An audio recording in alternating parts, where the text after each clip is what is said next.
Shalom, salam jumpa kembali dengan kami Brave Gospel, menyapa saudara-saudari dimanapun berada. Senang sekali kali ini kita boleh ketemu lagi untuk kebenaran firman Tuhan yang akan disampaikan dalam episode yang kedua kali ini. Judul kali ini adalah Isi Rahasia Injil. Nah, saudara-saudari yang diberkati oleh Tuhan, mengapa saya mengangkat judul tentang isi dari rahasia Injil? Sebagaimana Rasul Paulus dalam pelayanannya beberapa kali dia menyampaikan bahwa kepadanya telah dinyatakan suatu rahasia dan dia mengatakan tidak menerima dari manusia. Rasul Paulus mengatakan bahwa dia menerimanya langsung dari Tuhan. Tapi bagi kita generasi sekarang ini, bagi gereja setelah Alkitab dikanonkan, apakah ini menjadi rahasia lagi? Saya berpandangan bahwa tidak lagi menjadi rahasia sebab sudah tertulis dalam kitab suci. Masalahnya, masih banyak orang yang salah memahami atau kurang memahami tentang rahasia Injil yang sesungguhnya. Nah, kali ini kita akan belajar tentang isi rahasia Injil. Saya mengajak kita bersama untuk membaca kebenaran firman Tuhan dalam Efesus pasal yang ke-6 ayat 19 dan 20. Demikian firman Tuhan. Juga untuk aku, supaya kepadaku jika aku membuka mulutku, dikaruniakan perkataan yang benar, agar dengan keberanian aku memberitakan rahasia Injil, yang kulayani sebagai utusan yang dipenjarakan. Berdoalah supaya dengan keberanian aku menyatakannya, sebagaimana seharusnya aku berbicara. Menarik Bapak Ibu Saudara yang diberkati oleh Tuhan. 3 pesan penting dari tulisan Rasul Paulus kepada jemaat di Efesus tentang keharusan orang-orang percaya mendoakan penginjilan di muka bumi. Setidaknya ada 3 pesan penting dalam bacaan kita di awal ini sebelum kita masuk kepada isi rahasia Injil itu sendiri. Yang pertama saya melihat doakan agar supaya orang percaya, hamba-hamba Tuhan, penginjil-penginjil, ada kerelaan membuka mulut, menyuarakan, menyiarkan, memberitakan, menyaksikan berita Injil. Kemudian kepada penginjil-penginjil, kepada setiap orang percaya, dikaruniakan perkataan yang benar. Dan yang ketiga, berani memberitakan rahasia Injil. Di dalam Injil atau kabar baik ada suatu rahasia yang begitu luar biasa. Sehingga Rasul Paulus berkata, "Oh alangkah lebar, tinggi, luas, dan dalamnya anugerah yang Tuhan sediakan bagi setiap orang yang percaya." Tetapi yang menjadi masalah, tidak sedikit daripada pemberita-pemberita Injil sudah menyampaikan suatu berita yang bias. Bukan lagi sebagaimana seharusnya yang dibaca dalam ayat tadi. Ketika akan memberitakan Injil harus sebagaimana seharusnya, tetapi sudah tidak yang seharusnya yang tersampaikan karena sudah dipoles, ditambah, dikurangi dari esensi Injil itu sendiri. Nah, saudara yang diberkati oleh Tuhan, masih dengan pesan yang kurang lebih sama, Rasul Paulus pun menulis kepada jemaat di Kolose. Kolose pasal 4 ayat 3 dan 4. Demikian firman Tuhan. Berdoa jugalah untuk kami, supaya Allah membuka pintu untuk pemberitaan kami, sehingga kami dapat berbicara tentang rahasia Kristus yang karenanya aku dipenjarakan. Dengan demikian aku dapat menyatakan sebagaimana seharusnya. Sebagaimana seharusnya. Jadi seharusnya pemberitaan Injil, marilah para pemberita Injil, hamba-hamba Tuhan, orang percaya yang terdorong, yang oleh Roh Kudus Anda dibawa untuk menyaksikan berita Injil. Kita harus pahami dengan benar apa esensi atau isi rahasia Injil itu tersebut, agar supaya kita dapat menyampaikan sebagaimana seharusnya. Tidak dengan kepentingan diri sendiri, tapi benar-benar berita Injil adalah berita kerajaan Allah. Benar-benar adalah untuk kepentingan kerajaan Allah. Puji nama Tuhan. Bapak, Ibu, saudara yang diberkati oleh Tuhan. Nah, tentang isi rahasia Injil. Di awal tadi saya sudah menyampaikan bagaimana pada waktu Rasul Paulus menerima kebenaran-kebenaran ini, penyingkapan-penyingkapan akan isi kitab suci Perjanjian Lama yang telah dinyatakan kepada Rasul Paulus tentang penggenapan-penggenapan keselamatan di dalam Yesus Kristus. Bagi kita di generasi sekarang ini bukan lagi rahasia, ya, karena sudah tertulis dalam Alkitab. Tinggal kita mempelajari, menggali tentang isi rahasia Injil itu. Yang pertama, isi dari rahasia Injil bahwa rahasia itu telah ditetapkan di dalam Yesus Kristus. tentang pemilihan, tentang rancangan keselamatan, bagaimana keselamatan adalah rencana Allah untuk mengembalikan manusia kepada rancangan yang semula. Dan ternyata isi rahasia Injil yang pertama adalah rahasia itu telah ditetapkan di dalam Yesus Kristus. Efesus pasal 1 ayat yang ke-9, demikian firman Tuhan. Sebab ia telah menyatakan rahasia kehendaknya kepada kita, sesuai dengan rencana kerelaannya, yaitu rencana kerelaan yang dari semula telah ditetapkannya di dalam Kristus. Jadi dari semula memang sudah ditetapkan di dalam Kristus. Secara sederhana artinya begini Bapak Ibu, bahwa penentuan keselamatan yang Allah anugerahkan bagi setiap orang, itu hanya terjadi di dalam Kristus. Artinya, mereka yang telah dipilih ditentukan akan bertemu dengan berita Injil. Mereka akan bertemu dengan berita Injil sebab iman timbul dari pendengaran akan firman. Lewat bertemu dengan berita Injil, orang-orang yang ditentukan ini bukan berarti sudah ditentukan lantas mereka tidak akan bertemu dengan berita Injil. Pastilah akan diketemukan dengan kabar baik ini karena mereka sudah ditentukan dari semula. Ini pesan yang pertama tentang isi rahasia Injil, bahwa rahasia itu telah ditetapkan di dalam Kristus. Telah sekian lama, berabad-abad lamanya disembunyikan, didiamkan. Bagaimana janji proto-evangelium ya kepada Adam dan Hawa dalam Kejadian pasal 3 ayat yang ke-15 tentang keturunan dari perempuan ini akan meremukkan kepala ular tersebut, kepala keturunan dari si penyesat tersebut. Karena sejak Adam dan Hawa jatuh dalam dosa, otoritas di bumi diambil alih oleh si jahat.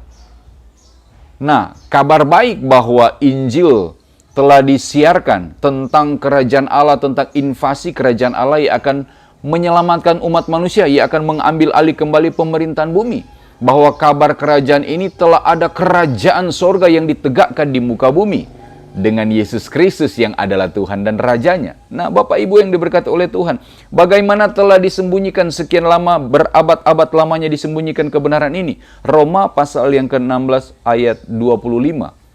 Bagi Dia yang berkuasa menguatkan kamu, menurut Injil yang kumasyurkan, dan pemberitaan tentang Yesus Kristus sesuai dengan pernyataan rahasia yang didiamkan berabad-abad lamanya. Wow, sekian lama kebenaran ini disembunyikan. Nanti ketika pencurahan Roh Kudus, bagaimana Rasul Paulus yang dipilih oleh Tuhan yang telah ditentukan juga dari semula, kepadanya disingkapkan rahasia-rahasia Injil, hal yang sudah disembunyikan sekian lama. Bahkan rahasia ini diteliti oleh nabi-nabi perjanjian lama, juga sangat-sangat ingin diketahui oleh malaikat-malaikat. Rasul Petrus menulisnya dalam 1 Petrus 1 ayat 11 dan 12 demikian. Dan mereka meneliti saat yang mana dan yang bagaimana yang dimaksudkan oleh Roh Kristus yang ada di dalam mereka, yaitu roh yang sebelumnya memberi kesaksian tentang segala penderitaan yang akan menimpa Kristus dan tentang segala kemuliaan yang menyusul sesudah itu. Kepada mereka telah dinyatakan bahwa mereka bukan melayani diri mereka sendiri, tetapi melayani kamu. Wah, kamu bukan hanya orang-orang Kristen yang telah berdiaspora pada waktu Petrus menuliskan firman ini, tetapi relevan juga buat kita. Tetapi melayani kamu dengan segala sesuatu yang telah diberitakan sekarang kepada kamu dengan perantaran mereka yang oleh Roh Kudus yang diutus dari sorga, menyampaikan berita Injil kepada kamu, yaitu hal-hal yang ingin diketahui oleh malaikat-malaikat. Wow, begitu luar biasa. Bahkan rahasia Injil ini begitu ingin diketahui oleh makhluk-makhluk sorga, yaitu malaikat-malaikat. Bagaimana Allah yang mereka layani, bagaimana yang Maha Kudus, bagaimana penguasa alam semesta itu yang selalu mereka layani ternyata akan rela mengambil rupa menjadi manusia untuk menyelamatkan manusia. Malaikat kayaknya lagi seperti apa dan bagaimana. Inilah kebenaran isi rahasia Injil yang harus Anda dan saya pahami. Nah, saudara yang diberkati oleh Tuhan, isi rahasia Injil yang kedua, bahwa Injil adalah kekuatan Allah. Dalam 1 Korintus pasal 1 ayat 18, 1 Korintus 1 ayat 23 dijelaskan tentang hikmat Allah adalah kekuatan Allah. Di dalam Roma pasal 1 ayat yang ke-16 dikatakan demikian. Sebab aku mempunyai keyakinan yang kokoh dalam Injil, karena Injil adalah kekuatan Allah yang menyelamatkan setiap orang yang percaya. Pertama-tama orang Yahudi, tetapi juga orang Yunani. Saudara yang diberkati oleh Tuhan, isi rahasia Injil yang kedua adalah Injil adalah kekuatan Allah. Artinya punya kemampuan, punya kesanggupan, di mana orang-orang yang percaya berita Injil ini benar-benar Allah selamatkan dengan sempurna. Ya, bukan ketika Allah telah menyelamatkan lewat kematian kebangkitan Kristus, kemudian Allah tinggalkan. Tidak. Ketika Injil telah diberitakan, orang-orang yang mendengarkan kebenaran ini, ada kuasa ilahi yang bekerja dalam pemberitaan Injil. Sehingga setiap orang yang telah percaya, beroleh anugerah untuk percaya kebenaran berita Injil ini, mereka yang menerima kebenaran ini akan diselamatkan dengan sempurna. Bagaimana kekuatan Injil kalau ternyata Allah tidak sanggup menyelamatkan dengan sempurna? Jadi saudara yang diberkati oleh Tuhan, isi rahasia Injil yang kedua ini di mana kekuatan yang dimaksud yaitu kesanggupan Allah menyelamatkan dengan sempurna orang yang percaya pada berita Injil sekalipun dianggap kebodohan bagi mereka yang akan binasa. Kekuatan kuasa ilahi lewat Injil menyanggupkan orang percaya hidup saleh di hadapan Tuhan. Bahwa firman yang diberitakan tidak akan kembali dengan sia-sia. Ini terjadi dari pihak Allah yang bagi Allah tidak ada yang mustahil untuk menyelamatkan orang percaya dengan sempurna. Dan yang ketiga, saya menemukan isi rahasia Injil yang ketiga adalah Kristus adalah pengharapan akan kemuliaan. Kita membaca dalam Kolose pasal 1 ayat 27 dikatakan demikian. Kepada mereka Allah mau memberitahukan betapa kaya dan mulianya rahasia itu di antara bangsa-bangsa lain, yaitu Kristus ada di tengah-tengah kamu. Kristus yang adalah pengharapan akan kemuliaan. Wah, luar biasa sekali Bapak Ibu. Kolose pasal 2 ayat 2 pun ditegaskan, supaya hati mereka terhibur dan mereka bersatu dalam kasih.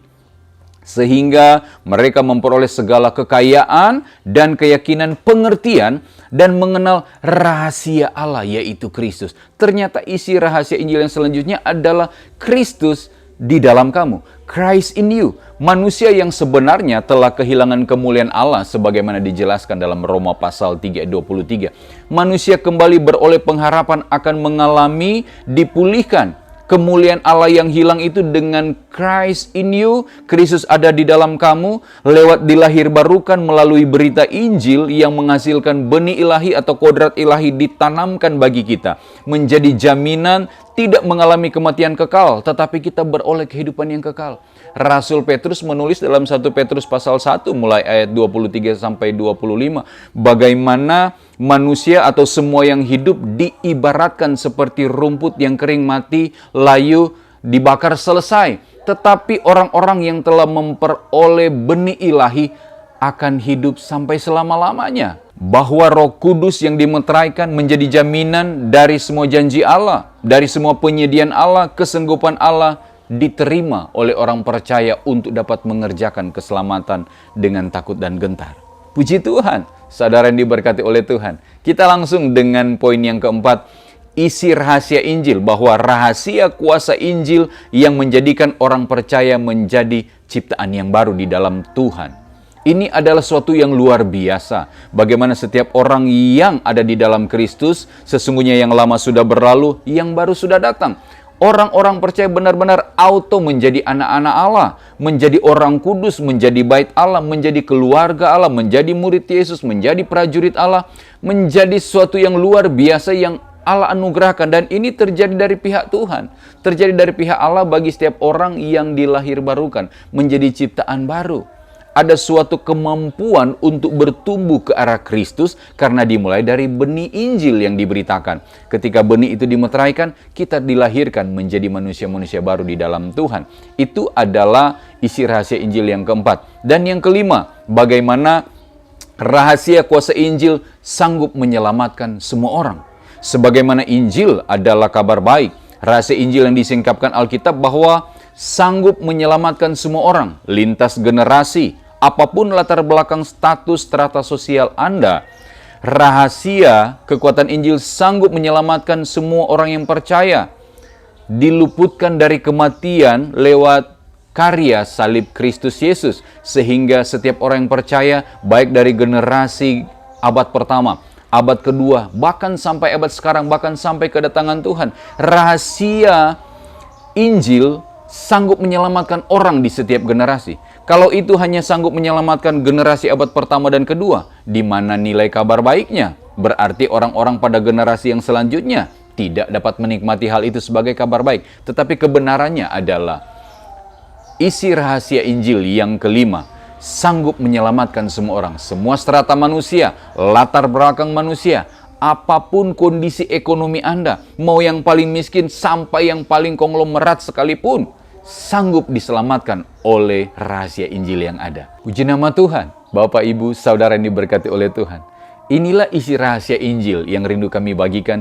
Kurang lebih ada 5 isi rahasia Injil yang harus Anda dan saya pahami. Betapa begitu dahsyatnya kekuatan Injil ini sanggup menyelamatkan orang yang percaya. Sudah ditentukan dari semula bahwa di dalam Kristuslah, sehingga setiap orang yang percaya kepada Yesus Kristus adalah Tuhan. Alkitab pun menjelaskan kepada kita telah dianugerahkan segala berkat rohani yang tersedia di sorga. Jika sorga saja sudah disediakan, kenapa kita pusing-pusing dengan perkara-perkara dunia? Bukan berarti bahwa kita mengabaikan hal-hal yang ada di dunia dalam hal pekerjaan, urusan bisnis, keluarga, pendidikan, ataupun penyediaan-penyediaan yang lain. Tapi kita percaya ketika Injil yang adalah kekuatan Allah yang mengintervensi bumi yang telah dibawa kuasa si jahat, orang-orang yang telah percaya kebenaran Injil, mereka ini menjadi warga kerajaan Allah, menjadi anak-anak Allah. Sebagaimana Yesus telah mengalahkan dunia, kepada orang percaya diberikan iman yang mengalahkan dunia, yang dapat mengalahkan segala keinginan daging, keinginan mata, dan keangkuhan hidup.